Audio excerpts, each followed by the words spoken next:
Hello,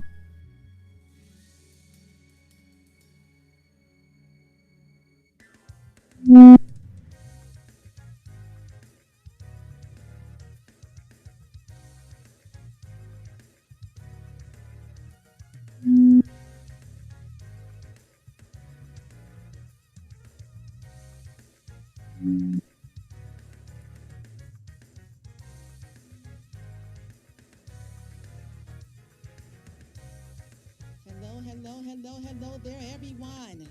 You made it back here to Thursday's Ruffin' It with Coach LaTerra Ruffin, Life Coach LaTerra Ruffin, and licensed marriage and family therapist Marcus O. Ruffin. And together, we are a fortified team to inform and to strengthen your relationships. Which one? All of them. If you're breathing and you're in any level of relationship with someone, we are here to strengthen it, inform it, especially as it relates to the B word. What's the B word, Coach LaTerra? The B word is boundaries. And many times we need to know how to embrace that B word in a healthy way so that others have a model on how to know where they end and we begin, and we know where we begin and where they end, vice versa. So today, we're going to continue as we have been for the past couple of weeks now. We have been talking about boundaries. What are they? What's the reason for them?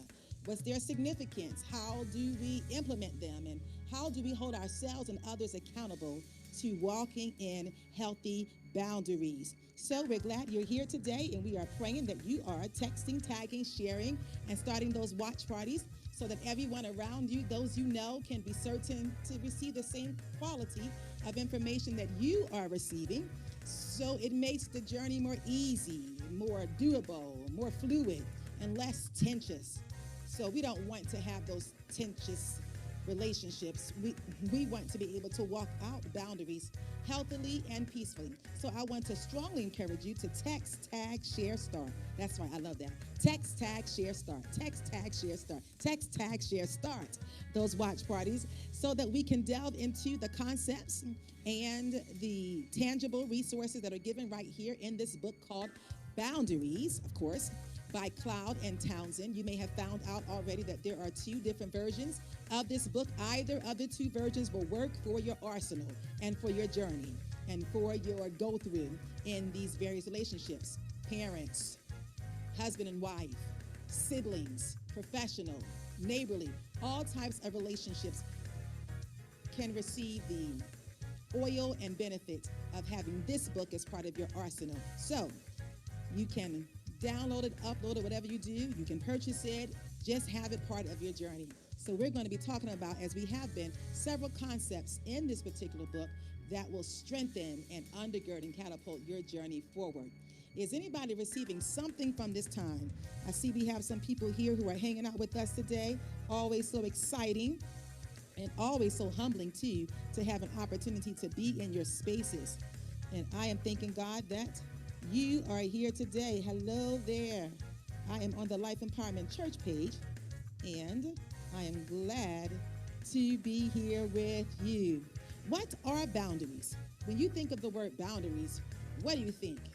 Not just the natural ones that we see all around us, whether it's where the curb ends and the street begins, whether it's where your house ends and your property line ends and your neighbors start. And oftentimes we have to work out details of peace between our neighbors to make sure there's an honoring of those boundary lines, especially when you have young children and their balls and toys often go into the neighbor's yard, and you have to graciously go over and apologize and thank them for returning those balls and not flattening them and putting them on your front step. So we're thanking God that we're able to honor those boundaries in life, in relationships, even when you're driving. So something as simple as staying in your lane. That's a necessary boundary line that we all have to honor as we are driving. What happens if you veer off to the left or to the right in traffic and there are persons who are in their individual lanes and you cross those boundary lines? Collisions, frustration, disappointment, pain happens for all persons involved. So it's imperative that we honor boundaries on all levels. And then as it relates to our engagements with others, we want to make certain that we honor those boundaries that are healthy for us and those boundaries that they may communicate are healthy for them. I found some awesome boundary quotes that I just want to share with us today, and you can see how applicable they are for your journey. So, again, we're delving into this book by Cloud and Townsend called Boundaries. And just before we go there, I want us to hear these quotes that many different persons in their journey of life have put forth to encourage others. How about this one? No is a complete sentence. I love that one. No is a complete sentence. Sometimes it does not need further explanation, but we can speak those no's in love. You don't have to come to a person with a no that is filled with anger and frustration. It's a healthy boundary. No, thank you. I'm good.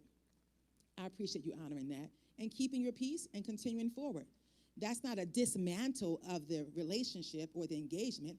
It's just setting a healthy boundary for yourself that you can stand behind and stick to. And you can hold them accountable for doing the same for your journey. No is a complete sentence.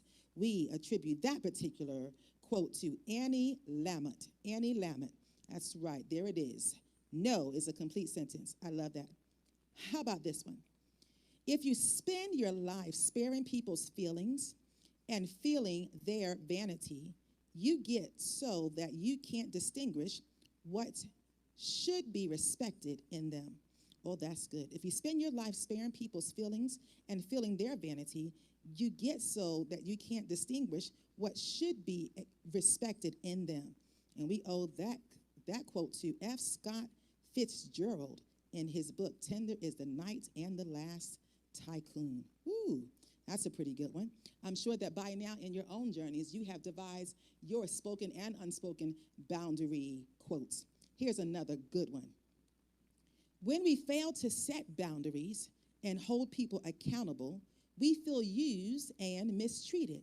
This is why we sometimes attack who they are, which is far more hurtful than addressing a behavior or a choice. Oh, that's good. That's like being passive aggressive. So let's read it again. This quote is by Brené Brown in her book, The Gifts of Imperfection. When we fail to set boundaries and hold people accountable, we feel used and mistreated. This is why we sometimes attack who they are, which is far more hurtful than addressing a behavior or choice. Sounds like we can find the easier, more peaceful path to just sit down and reason with the other person and share with them what our expectations are and hear theirs as well, opposed to demeaning and degrading their character and just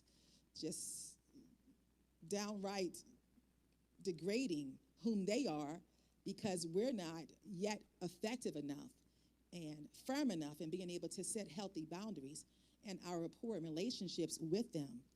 It's a greater choice to have that conversation. It's a greater choice to go through the B word, boundaries, than it is not addressing that behavior. That's a strong encouragement there. Woo, all right, so that's 2, 3. So far for me, no is a complete sentence is running strong. Okay, we need to have a talk on the subject of what's yours and what's mine. Great quote for boundaries. We need to have a talk on the subject of what's yours and what's mine.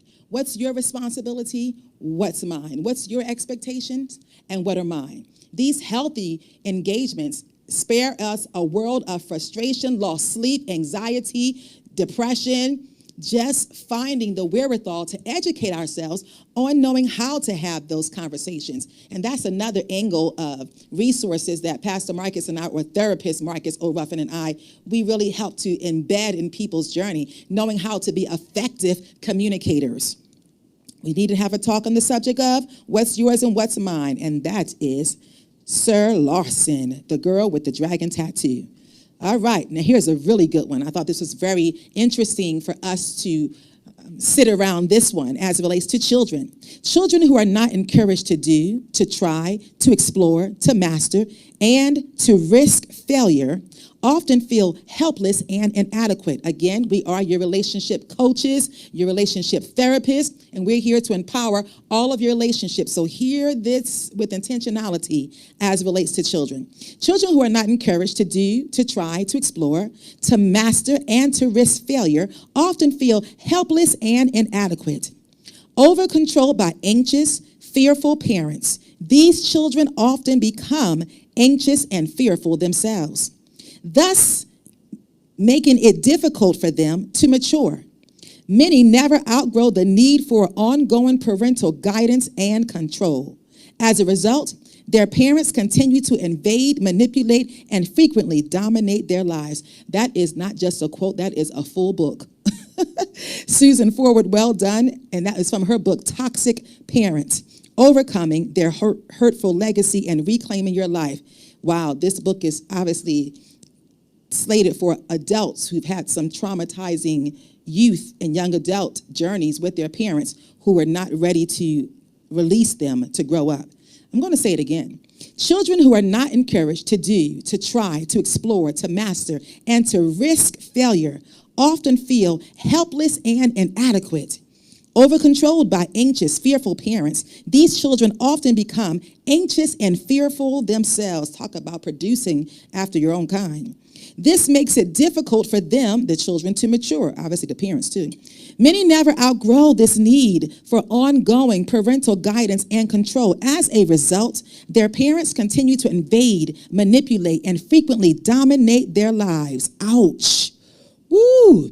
Again, that's a quote and a half. Can any parent or grandparent, can any person relate to that, whether you are that parent or whether you were that child? Boundaries are necessary borders that each of us are called to recognize and to respect, and to help others be accountable to them as we are accountable as well. Okay, all right, so one or two more here. Once you see the boundaries of your environment, they are no longer the boundaries of your environment. So sometimes we have to look at boundaries through the eyes of possible. Can we push beyond those limiting boundaries? So there are so many angles as it relates to boundaries that we can talk about. Or limiting people. Sometimes we see people as boundaries that are hindering our success, that are smothering our mindset for growth and making it difficult for us to own a growth mindset and to push beyond what we have been entangled with in this relationship with them. Boundaries. Once you see the boundaries of your environment, they are no longer the boundaries of your environment. You learn how to work, to maneuver, and in many cases, how to go right through them. That quote is shared by Marshall McLuhan. Wow, well done. Okay, I'm liking this, so let's draw up another one. Here is one other one. Here's another one. Evaluating the benefits and drawbacks of any relationship is your responsibility. That's powerful. You do not have to passively accept what is brought to you. You can choose. Deeply powerful, Deborah Day. Do you hear that? We're talking about boundaries today. I've given you at least 5 quotes that you can sink your teeth into. I'm going to read that last one more time. Evaluating the benefits and drawbacks of any relationship is your responsibility. That's part of the boundary setting process. You do not have to passively accept what is brought to you. You can choose. Well done. Drop the phone, Deborah Day. Pick up those phones right now and text and tag someone. You know it's good. And right here through Ruffin' It with myself and with the one and only Marcus O. Ruffin, marriage and family life therapist. We're so excited to have this time with you today, and we encourage you to make certain that you share this time with others on YouTube, and you share this time with them as well on Facebook as we delve deeper into week 3 of Ruffin' It. So let's continue forward, and we're going to talk about there's a need for relational boundaries. Can anybody agree with that? Do you agree with that? Do I agree with what now? That there is a need for relational boundaries. Oh, there's always a need. Always a need for relational boundaries. So we're going to begin talking about that today. Look up in your Bibles right now with Matthew 5:37. If you can't find it quickly, we'll have it here for you as well. Matthew 5:37. Let's begin to delve in right there. We'd like to hear what the Word has to say about these details. Let's get the Word on it, because that's the highest level that we can give to you, is an opportunity to find what we are sharing Find it in the Word of God and then grow through it from that posture. Because the Word is from everlasting to everlasting, and it will certainly not lose its power to instruct and to direct your journey forward. Okay, so here we go right now, Matthew 5:37. We have it today from the New King James Version. All right, from the New King James Version. And here's what it says. It says, but let your yes be yes. And what's the next line, of course? And your no be no. For whatever is more than these is from the evil one. So when you say it, mean it. If you say yes, then mean your yes. Stand behind it.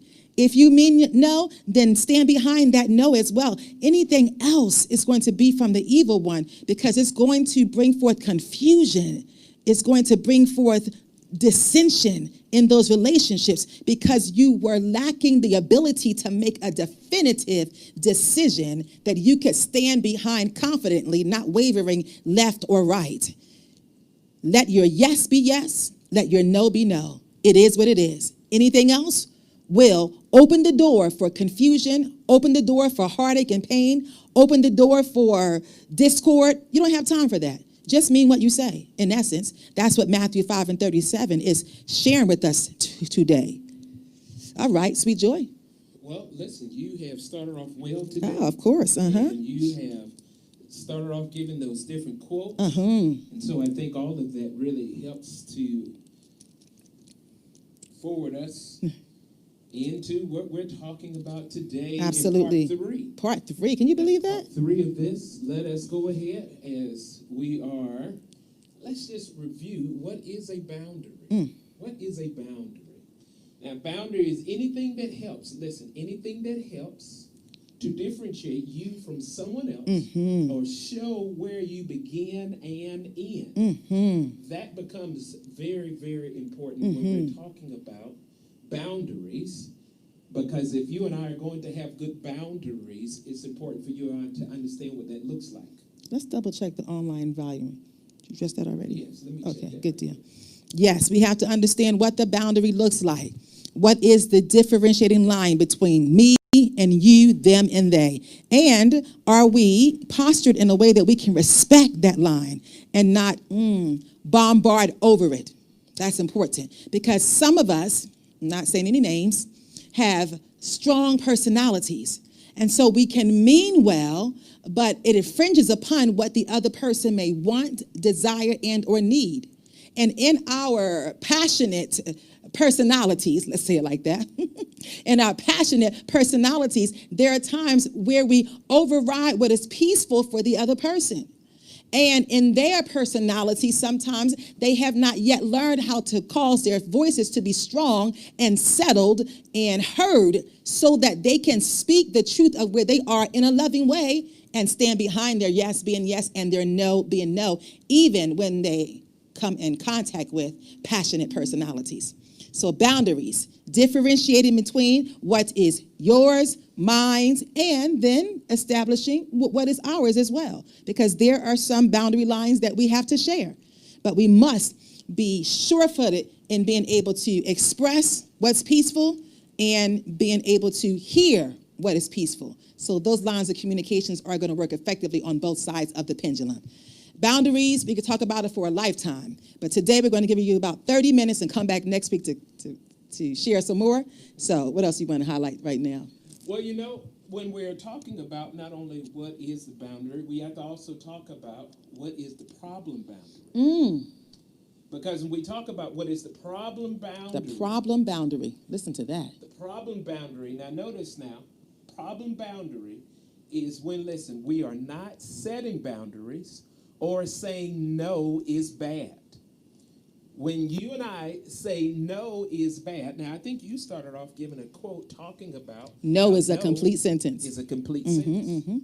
And so when you begin to understand that saying no is not something that is bad, but I think you will understand that a little more once we begin to kind of unravel some of these challenges when we talk about problem boundaries.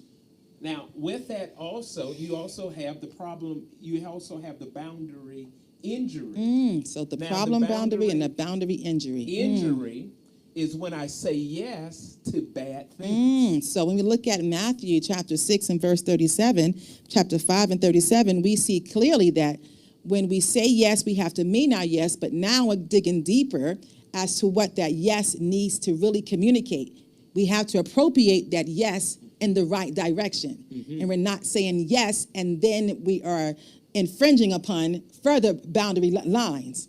So it's being able to say yes to what is good, yes to what is peaceful, yes to what is appropriate in this journey of boundary living. Yeah, so it was like when I said yes to marrying you. And I should have said, oh, yes. So listen, so when we're talking about boundaries and problematic boundaries and injuries as it relates to boundaries, I think it's going to really make more sense as we begin to look at this complement or the compliant boundary issue. The compliant boundary issue. Now, the compliant boundary issue is this is what happens. The person melts at demands and needs of other people. Define that deeper. They melt. What do you mean by melt at the demands and needs of other people? Well, what happens is they give into? They give into. Okay. They give into those demands and needs of other people. Now, remember, we're talking about problematic boundaries. Right. Remember? Problematic boundaries. Right.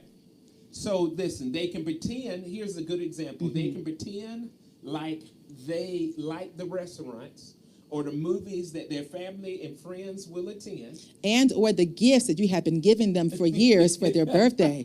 They can pretend like they like them, but then you hear a term like, I was suffering in silence. From gifts that I gave, suffering in silence. You said yes. But here's the thing, though. Here's the thing. Yes. Suffering in silence. Suffering in silence is what sometimes happens to as a result of in the compliant boundary issue. So you were in the compliant boundary issue. Well, no, I think we have to get through all of them before we kind of figure out where you were. Oh, yes, there's probably another one that fits better. This isn't about us. This is about the people. Yes, also about us because we are the people. Yeah, but we want to hear to help the people. We're not here to talk about ourselves. Oh no, this okay. Talk about ourselves because we can relate. We can identify. Yeah, that's true. But that's not the sole purpose. Oh, not sole, but definitely part of the process. Yeah, we can talk about. Just don't want to tell us you were part of the compliant boundary issue. No, like I said, I think once we get through, I think we will. He has another one that's going to be more appropriate for his journey. See where things land. Yeah, but we're going to see where you are. But these particular persons, listen, they are the type to just go along to get along. Go along to get along. And because they have this compliant issue, boundary, or this compliant boundary issue, because that happens, listen, it's important for you to understand that, listen, these are the kind of things where, listen, they minimize differences to avoid confrontation. So they're not really saying how they really feel. Yes. They're not saying no because they really mean no. They're saying no because they don't know how to say yes and vice versa. And so they are belittling themselves as an important factor in this exchange. And so they're deferring only to what they perceive is going to bring peace for the other person and not recognizing that their peace needs to be addressed as part of the process. And again, that takes us to knowing how to have healthy communication, resources, and exchanges so that we bring about or we move toward a desired result for both parties. And when you begin to think about that, what we may call in today's term fake peace. Fake peace. Ooh, that was good. Fake news, fake peace. That's good. When you understand that, listen, they are struggling to guard their heart. Wow. Proverbs 4:23 says, guard your heart with all diligence. Yes. And I think we talked about that in it's appropriate many times, right? Absolutely. Of this particular teaching or in this particular segment talking about boundaries. And so because they are minimizing differences to avoid confrontations, they're struggling with guarding their heart. Listen, it is important for you and I to understand that, listen, God wants us to be compliant, but he wants us to be compliant from the inside out. You like that? From the outside in. That's so good. See, when we talk about being compliant from the inside out, listen, this is when my heart is in it. Right. This is when, now, let me balance that by saying there are times in which we have to work towards having the agreement. We have to work towards bringing our heart and our mind and our emotions to a decision. Certainly. We know that it's right. We know that it's right, but we may be internally struggling to get there. This is when you are not struggling to try to get to a right place. This is when you are struggling to be in a place that you haven't determined is right for you or for the group. And so therefore, your compliance is more from the outside in instead of from the inside out.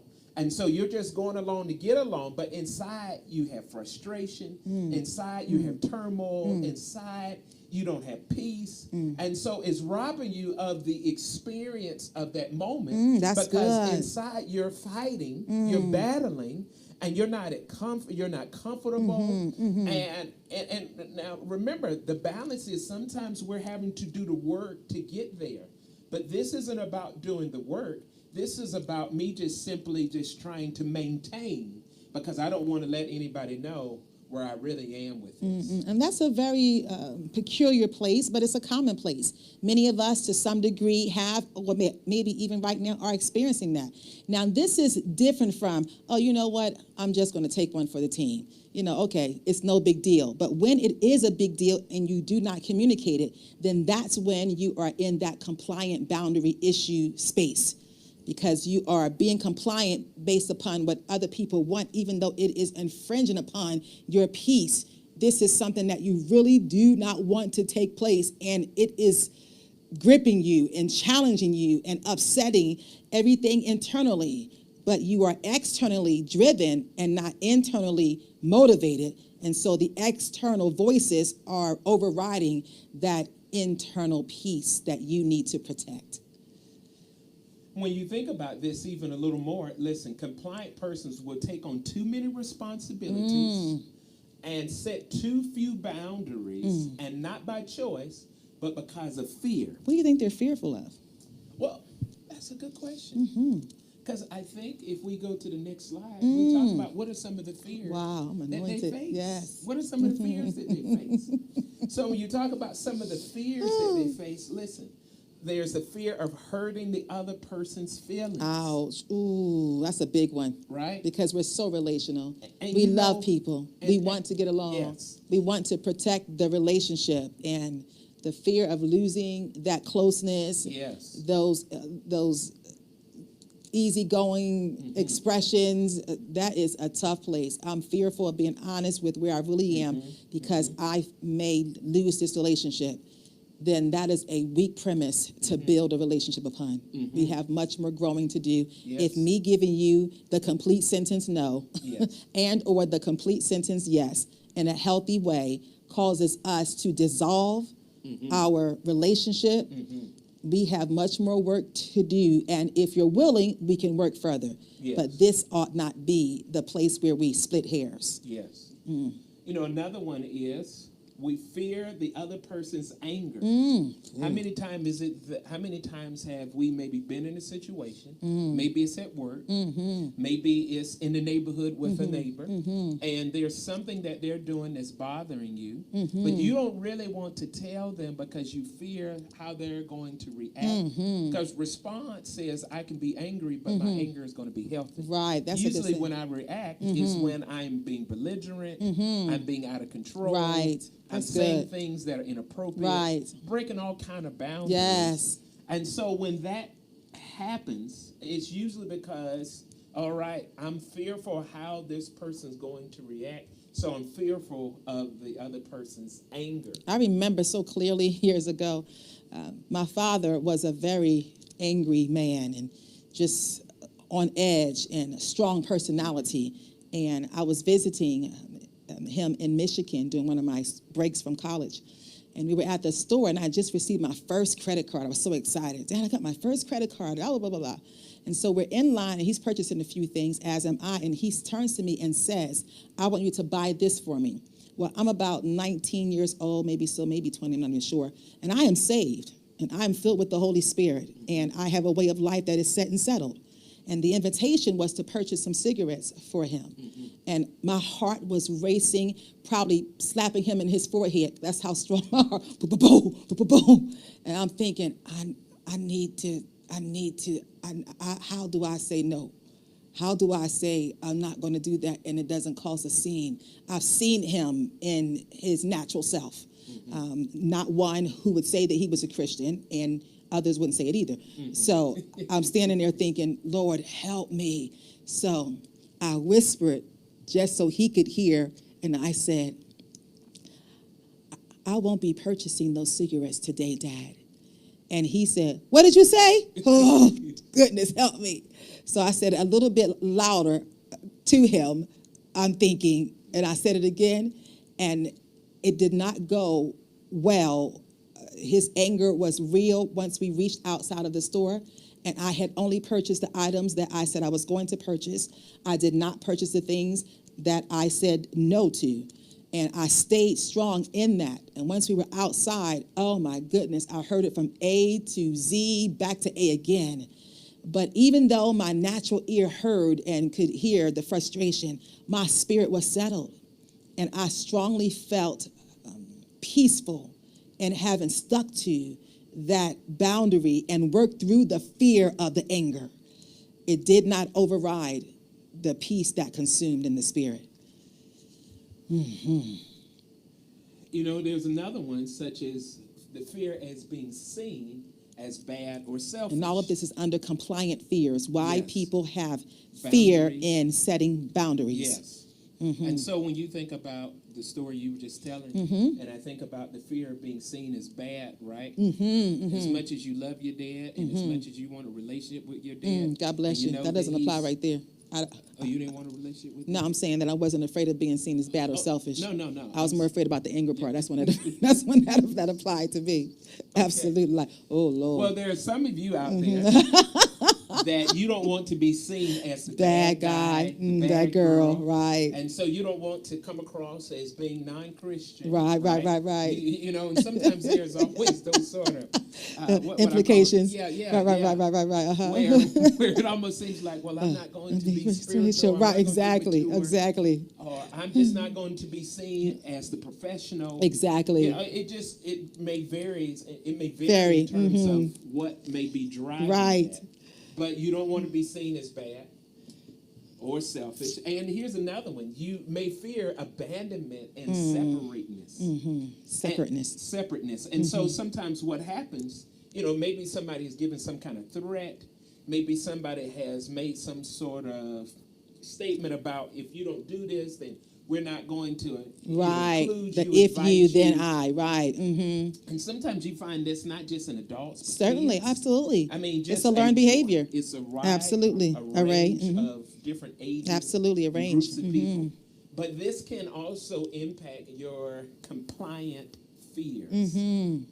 And so these are just some important things to remember. But we said this last week, but I think it's worth repeating again. Feelings are your responsibility, and you must own them and see them as your problem so you can find an answer to whatever they're pointing. Reason why we say this at this particular time is because it's important to recognize that when you're feeling what you're feeling is not right or wrong per se. It's not good or bad per se. It's the reality that this is what I'm feeling. So if I'm feeling these fears, if I'm feeling this struggle between really being honest versus just trying to get along to go along, I may have to really do some soul searching. I may have to really kind of take some time out and find out what is driving this so that I can have some real good decisions, be honest with myself about what's happening, where I am, and then be able to really give people the kind of response that includes them in the decision making. It helps them understand, okay, here's where I am. Even if we make a different decision or we don't make a different decision, me having put that out there helps us to know where we all are so that it's healthy. Healthy doesn't mean that everything is absolutely perfect. Healthy means that things are working in the right direction. And we're all working in the right direction, sometimes from different starting points. That's good. But being able to recognize this is the work for us to have a healthy relationship. Another one that we want to talk about is the avoidant boundary issue. Avoidant boundary issue. We've gone through the compliant boundary issue and now the avoidant boundary issue. This one in particular is about when I say no to the good. When I say no to the good. When you talk about the avoidant boundary issue, it's the inability to ask for help. Oh, that's a real tough one for Sometimes, many people. In a good way, you may want to kind of, I think sometimes about how persons want to prove themselves, right? And so they want to take on the task and show maybe to others, to themselves, I can do this, I can make this happen, I can pull this together. And it's not so much that they can't do it, but it's the reality that they really need to take it from a group perspective versus an individual perspective. Or sometimes they might just have to need to hire somebody to do it. I mean, I can hear, okay, I want to try it, I can do it, because sometimes people are just too cheap to say, hey, let me recognize that, it's going to take longer time and I'm wasting more in time than I will be in finances. And just to implore the help of other people or a professional that has more insight and more wisdom and that can save you time and energy and have the mission complete just like that. So the refusal to let others in. That is an avoidant boundary issue. How do you see that, or how have you seen that in counseling and therapy? Kind of going back to the first one about the refusal for help. So if I am struggling, let's say let's talk about this pandemic, and I'm having some isolation challenges. That's good. I'm really struggling because I can't be around people like I would really want to be around people, but I'm not telling anybody about it. And so instead of me voicing that, I may become depressed. And because I'm becoming depressed, I am becoming worse off because I'm not acknowledging that there's a problem here. And as long as I'm not acknowledging that there's a problem, I'm making something worse than what it is. And so I've seen sometimes people aren't allowing others in who may be able to offer some options, offer some solutions, the ability to be able to give them some good feedback. And so once again, I'm not allowing anybody else into what is a problem. I may even feel ashamed about it. I may feel guilty because I shouldn't be feeling this way, or I shouldn't be dealing with this kind of problem. And so the inability to let others in, those are some examples. That was good. Sometimes the avoidants have walls versus fences. Ooh, that's good, therapist. Dissect the difference between the two.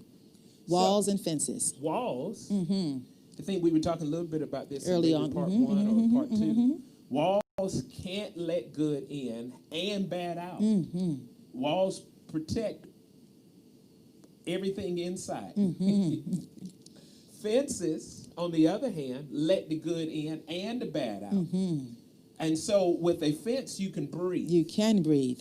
With a wall, you can't breathe. You cannot breathe. And so the avoidant person builds walls around them instead of building fences by which they can have safety measures to be able to protect themselves. But they also have opportunities to allow other things in that are helpful and good and positive. That's good. The avoidant boundary issue. Very well. Once again, I think it's worth repeating. Feelings are your responsibility, and you must own them and see them as your problem so you can find an answer to whatever they're pointing. So whether we're talking about the avoidant person or we're talking about the compliant person, it is being able to recognize this is where I am. Once again, doesn't mean that you're bad. It just means here's what's happening with me, and I need to recognize where is this pointing me to in terms of getting help or even strengthening what's working well. That's good. Very well. I think that's good. Well, with that, let's talk about this next one, the controlling boundary issue. The controlling boundary issue. We talked about that a little bit earlier as relates to the quote I said, then the book, the paragraph on children, and how oftentimes parents have imputed and placed upon their children their own desires and wants and fears, and then the children begin to own it. And that's one expression of the controlling boundary issue. And it's when I can't respect others' limits, when I can't just say that they've said that's enough and I honor it. And or vice versa, I'm not able to express to others in that fence posture, you know what? I've had enough. It's okay. We can stop here. Mm-hmm. The controlling boundary issue is something that has to be honored on both sides of the equation, mm-hmm. from you and to you. Mm-hmm. No means maybe, and maybe means yes. That was good. No means and maybe means yes. Again, there's no place of definitive answer and standing, and then we're back to our scripture. Mm-hmm. It's Matthew 5:37 that says to us, let your yes be yes, 5:36, and let your no be no, so that we don't fall prey to these controlling boundary issues. Mm-hmm. Mean what you say. Yeah. Mm-hmm. Sometimes when you talk about the controlling boundary issue, these persons can be perceived as bullies, as manipulative, and aggressive. Now, what's interesting is that even under this category, you have two different types of controllers. You have the, let me make sure, yes. Oh, there's an important part to highlight before we talk about those differences. The difference with the controller is that this person has a challenge with being able to hear no, versus the compliant and the avoidant person has the challenge with saying no. Mm. That's a very important distinction between the two. The controller has a hard time hearing no. The others have a hard time saying no. And so with those controllers, you have two different types of groups. You have the aggressive controller. This is the kind of person that doesn't listen to other boundaries. So you may be giving boundaries. You may be saying no. You may be saying, I don't have time for this. You may be trying to set up a fence, but they keep tearing down your fence because they keep saying your no really means maybe. And if I can just convince you to change your mind, then your maybe will become a yes. A yes. And so listen, sometimes these persons can eventually become verbally and even physically abusive. These are the kind of persons, listen, that are often not even aware of other boundaries. So even though you may have a fence, to them, it's like your fence is invisible. They don't see it. They don't recognize that it's there. And therefore, they are like, that's not a fence. That's a street. You didn't mean that. Right. You said what? I didn't hear that. No, when did you say that? I didn't even hear that. And so, yeah, so it's really amazing when you talk about the aggressive versus the manipulative. The manipulative controller, listen, they try to persuade people out of their boundaries.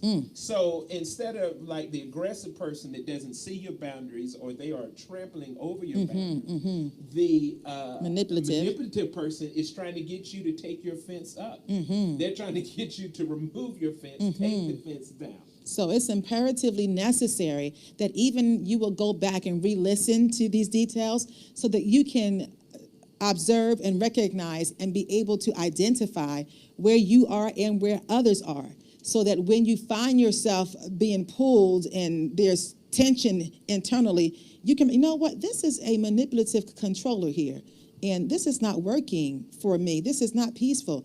I don't even think they recognize it, but they need to hear it from me peacefully in this exchange.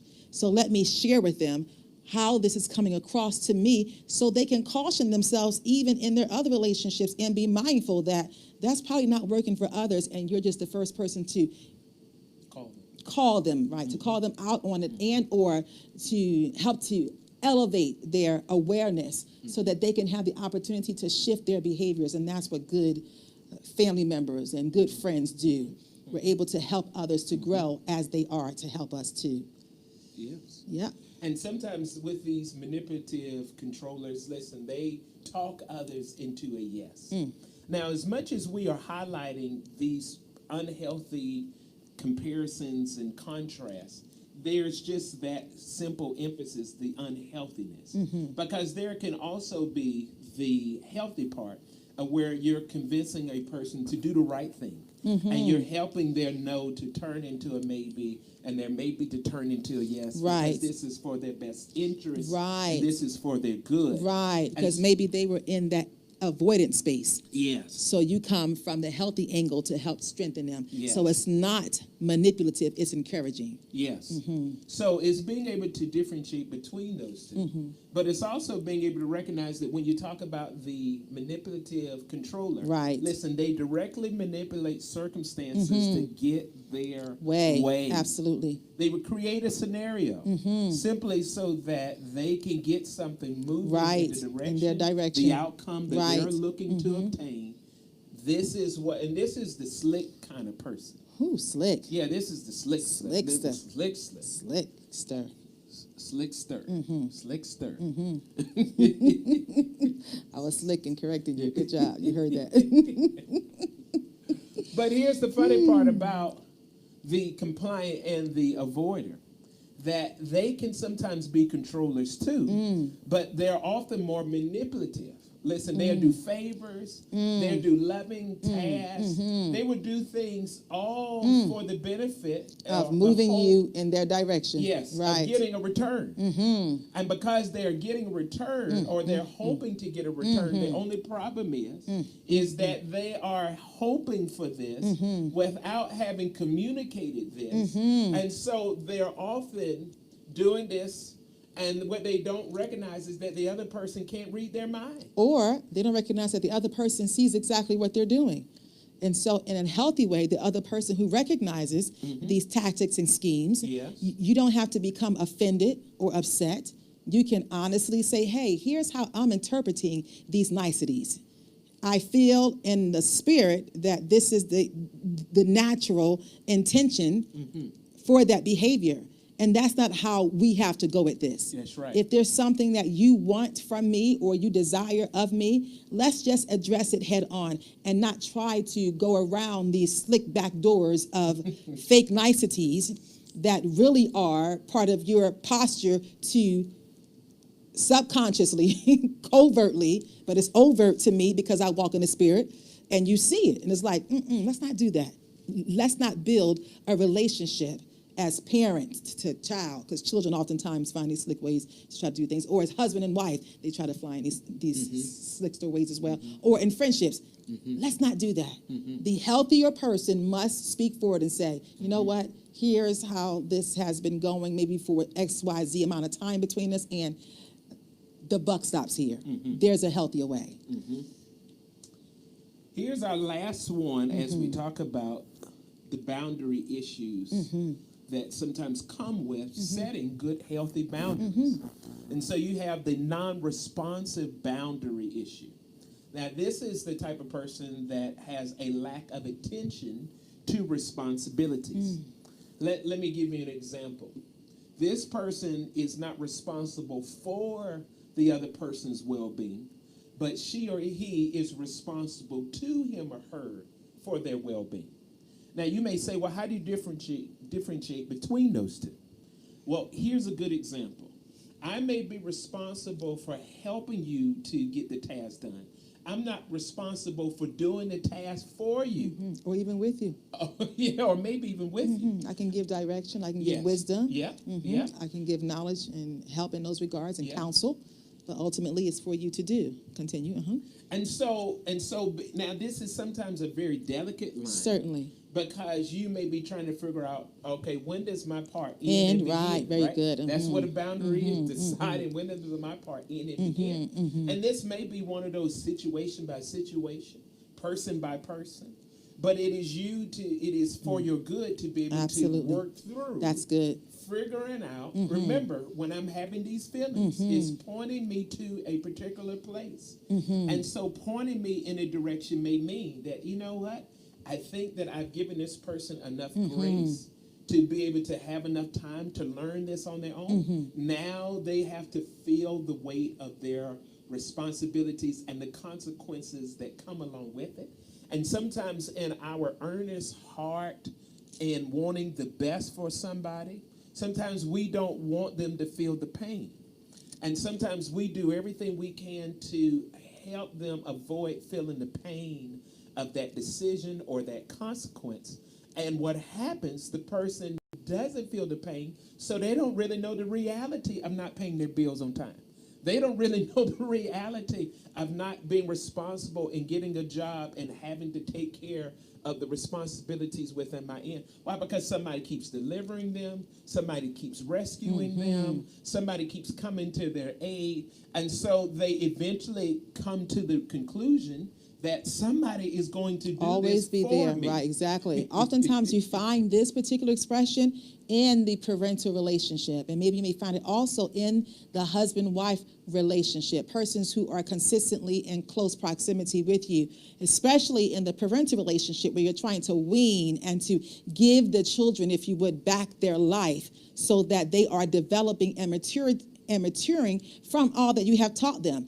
When parents often hold on to parts that are now clearly for the child, now young adult, now grown person in your house to do, then we disable them and us because we continue to take on what really now belongs to them, whether something as simple as laundry, something as simple as chores, something as simple as teaching them how to be responsible in how they take care of their money management. All of those details that begin to help them express their adulthood.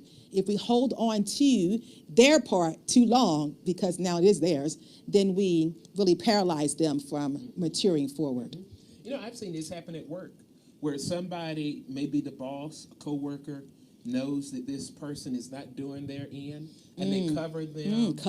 And it may be, you know, they're going through a tough time. And so you may have that kind of grace that is outside of the, you know, it's the exception, and not the rule.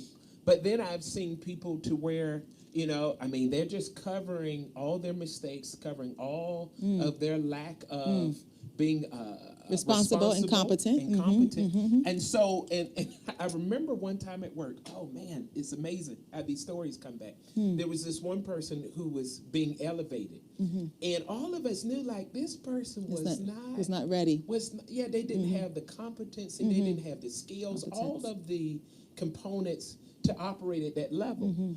But the person who was over them, you know, really almost like in a teacher's pet kind of way, brought them right under their wing to the point to where this person was just being covered of all their mistakes.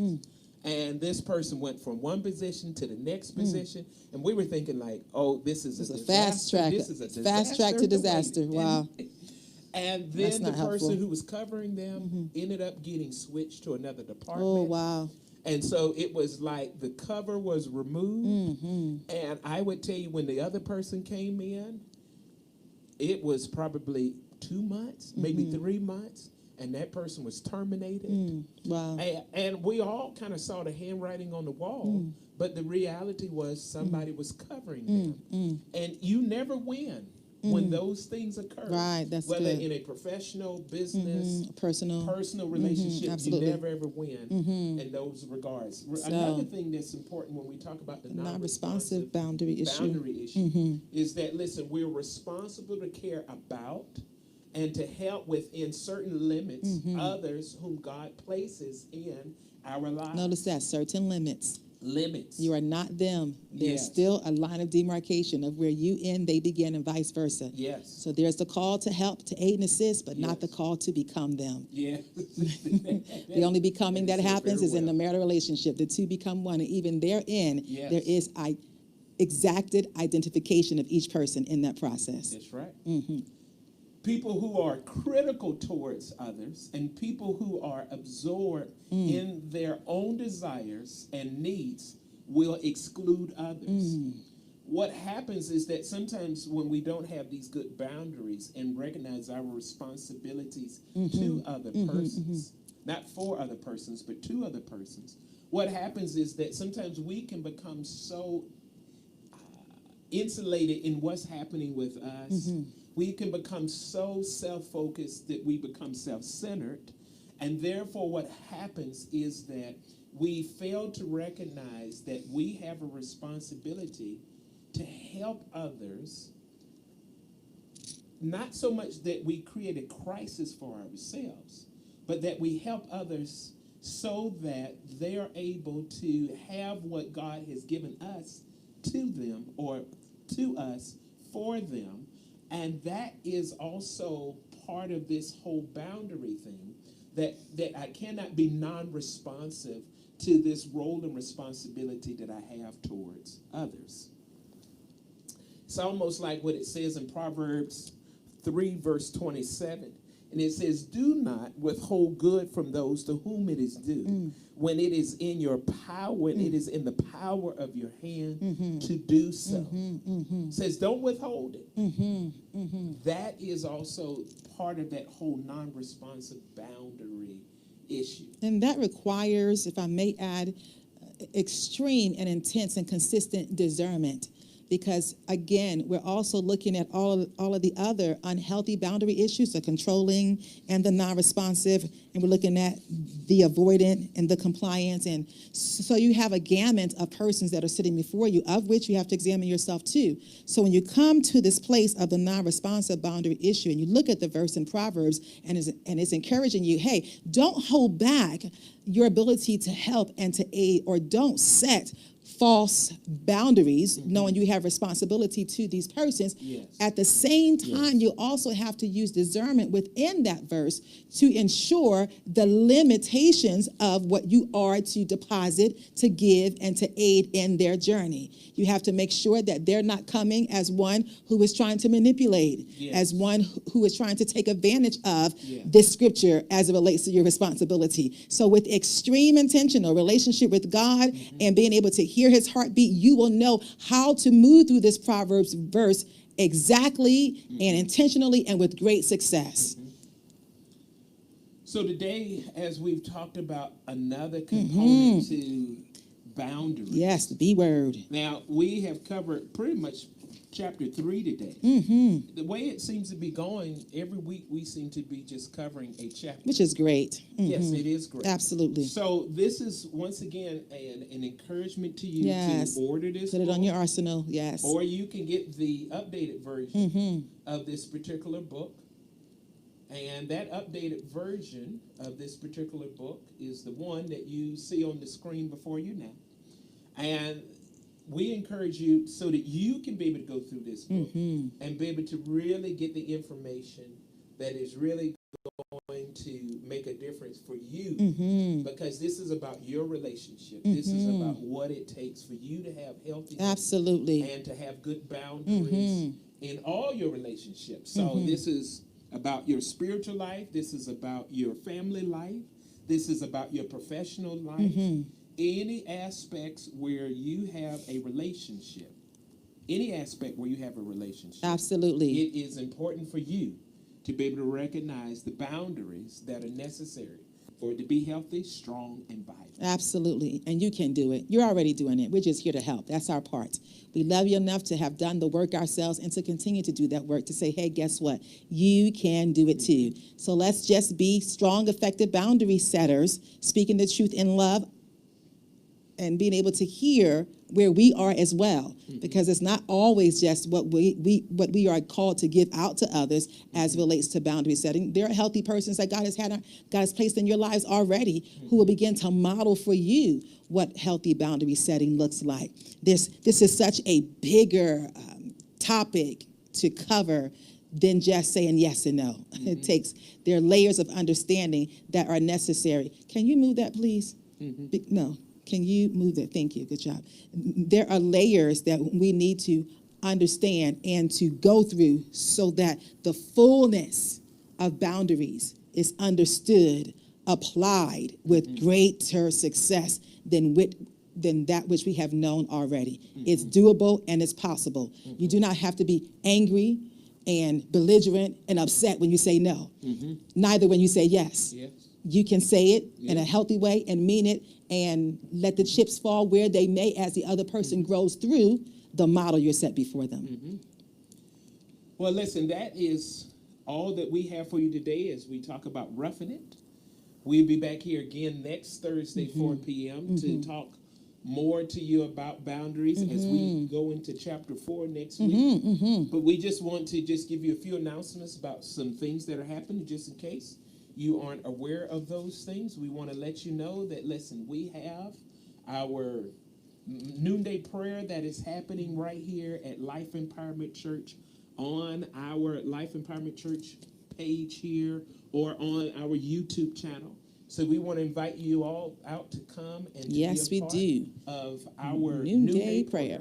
We also want to remind you that, listen, we thank you for being able to support what it is that we have here Oh, at praise Life God. Empowerment Amen. Church. Thank you, Jesus. And so your financial donations and contributions Partnership, really help absolutely. for us to be able to Continue doing who we are and what we're doing. Absolutely. Here. And so as you Loving see on people the to screen, life. you see some different options Yes, that by you can which you use. may be able to give digitally here at Life Empowerment Church.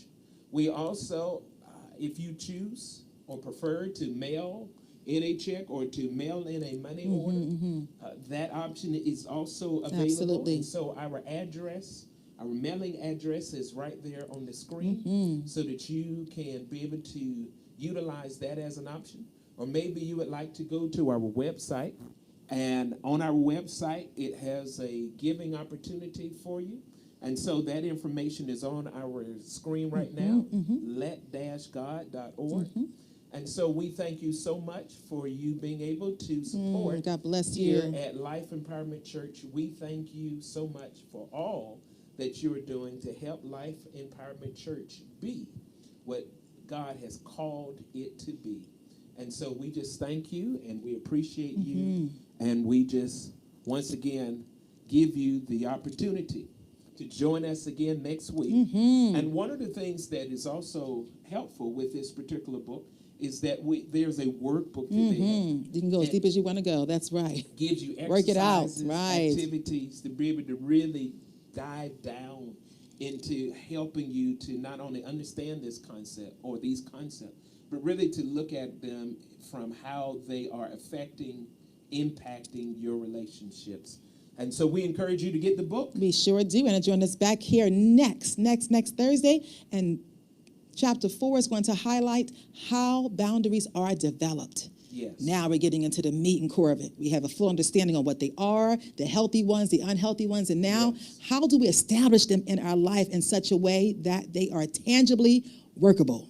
Yes. Come back here next Thursday. We're going to dive into that together with Chapter 4 of Boundaries. Cloud and Townsend are your friends, and we are your coach, life coach, and your therapist. Can't wait to be with you next Thursday. The Lord bless and keep you real strong. Strengthen and encourage all of your relationships in real time. May you set and know how to respect boundaries with one another. Mwah. We love you so much. God bless you. God bless you.